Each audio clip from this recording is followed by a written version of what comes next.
Good morning, Team Alabama. We're going to begin reading Chapter 1 of Stuck in Neutral. Chapter 1 is Stuck in Neutral. This author is Terry Truman. And remember, when you read, our purpose in reading is for you to get to be a better reader. So this year, you're going to start a Google Doc. You're going to title it Stuck in Neutral at the top, 50 Facts. And then after your 50 facts, somewhere down a little ways further down the page, you're going to write 10 questions, and then you're going to write 10 vocabulary words as you come across words that you don't know. And I'll kind of stop you and clue you in as to when you need to write. But our goal this year is for you to become a better reader and a better writer. And the only way for you to be a better reader is for you to read more. So each day we'll read a lot, we'll write some, and we'll work on our skills or our standards. And we'll do that by taking a Socrative each day. And that helps you with the standards and the skills that we're working on. So Stuck in Neutral, Chapter 1, is where we're going to begin. You need to go ahead and go on your Chromebook to epicreads.com, and you'll follow along each day in your book or on your Chromebook as we read. You'll have two tabs open, one for your Google Doc where you'll share that Google Doc and those facts with me each Friday, and then the one where you're reading along with me each day as we read Stuck in Neutral. So your job is to follow along and write facts, and that's how you get to be a stronger reader. You ask yourself, okay, what are some new things that I've learned in this story? And then you write those as facts. And then your mind's continuing to think at all times, what else would I like to know about this story? And as you think of those things, then you write those as the questions.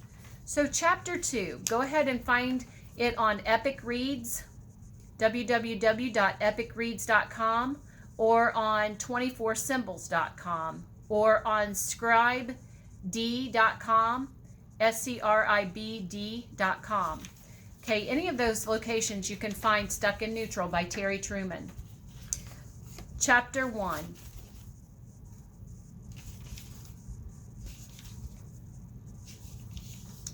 My name is Sean McDaniel. My life is like one of those good news, bad news jokes. Like, I've got some good news and some bad news. Which do you want to hear first? In the jokes, it's always the good news first. So here it goes. I've spent my entire time on planet Earth, all 14, almost 15 years that I've been alive, in Seattle.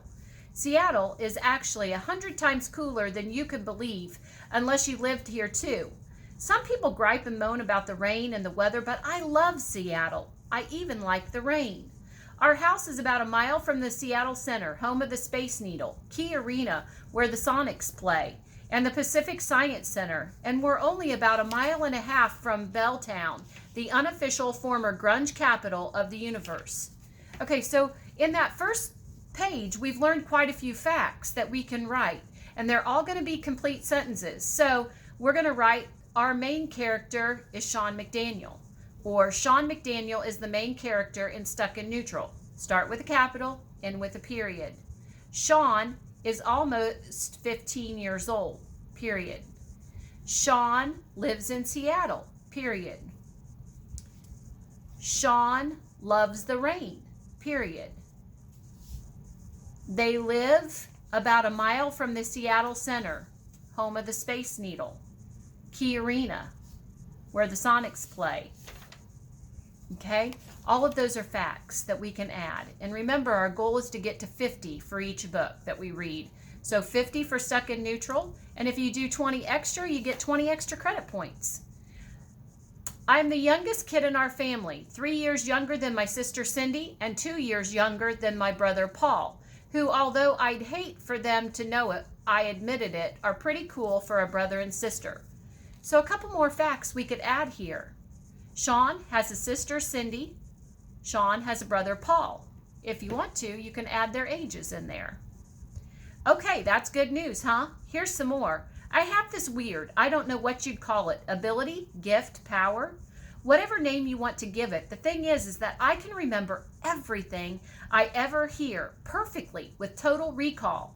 I mean everything perfectly, totally. I don't know of anybody anywhere else who can do this. Most people remember bits and pieces of things that they've heard in life, but I've got it all, every sound ever. He remembers everything he ever hears. This started when I was 3 or 4 years old. At first, I could only remember most of what I heard, but by the time I was 5 years old, everything I heard just stayed in my head. Okay, there's a great fact we can add. Everything he has ever heard stays in his head from the time he was 5. It started when he was 3 or 4, but now he remembers everything. I can remember people talking, TV commercials, every melody I've ever listened to, from boring brain-dead country music to nasty rap lyrics to the theme music from Jeopardy to, well, everything. Lines from movies, overheard conversations that strangers were having in the street like, well, do you still love him or not? I heard one lady say to this another lady while they were waiting for the bus in front of our house, and swoosh came the sound of the bus along the wet road, and its brakes went squeal and eek, and the other lady answered, I don't know, I haven't eaten turkey since he left on Thanksgiving. Okay, there's a literary device that the author uses there with swoosh and squeal and eek. Does anybody remember what it is when you use sounds like that to catch the reader's interest? It's an onomatopoeia.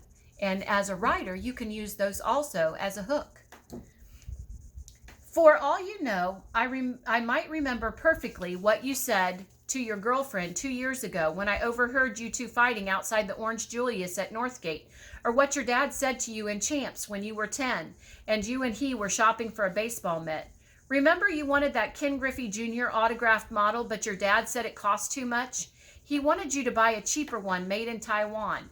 Your dad said, come on, I can write Ken Griffey Jr. right in here. And he pointed at a spot in the pocket of the glove, and you said, can you really do that? And your dad said, has the Pope got a bullet in him?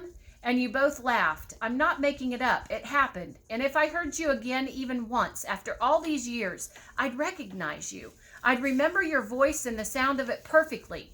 I hope I'm not coming off as conceited here. Okay, conceited is our first vocab word. We're going to add that. Put it under your facts. You're going to have a questions area, and you're going to have a vocabulary area. And conceited is on page 3, and you're going to add that. And that's somebody who's kind of stuck on themselves, kind of arrogant.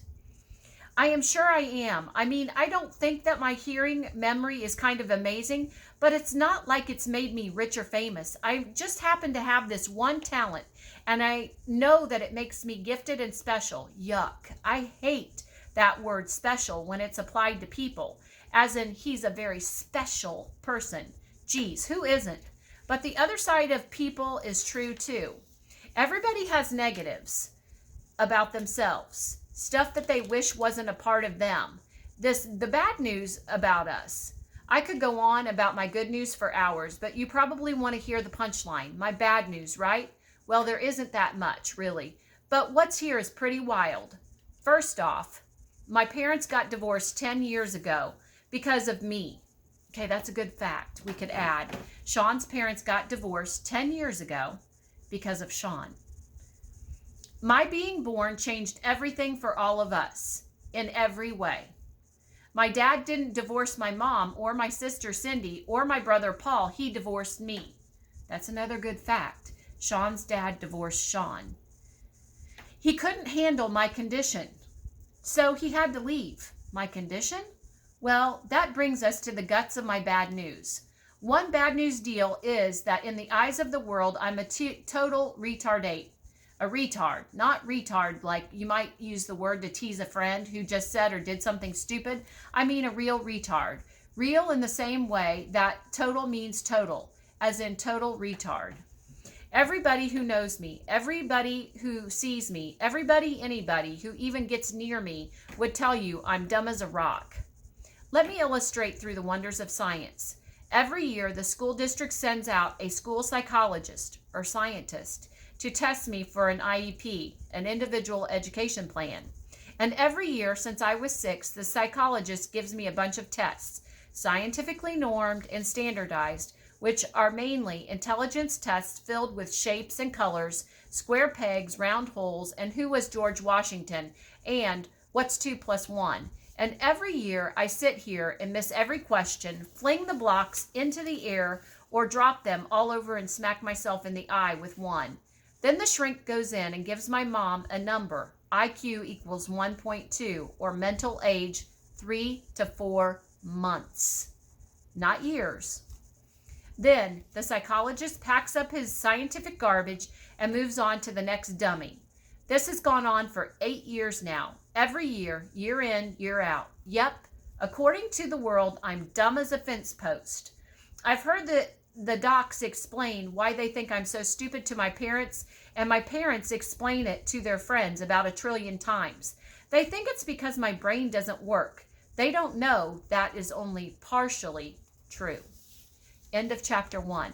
So you're going to go ahead and you're going to add a couple more facts that you know from this chapter. Every year Sean is tested. Sean scores in the 3 to 4 month range. Other people think Sean is not smart. And then we're going to start working on our autobiography. And so for that, you'll start a new Google Doc, and at the top, you're going to create a new Google Doc that says autobiography at the top of it. And an autobiography is about you. And you'll use the pronoun I. And so you're going to think about things that are unique to yourself. And what are things that you know that make you unique? And so I'd like for you to think about that this afternoon and jot those ideas down, and we'll talk more about that tomorrow.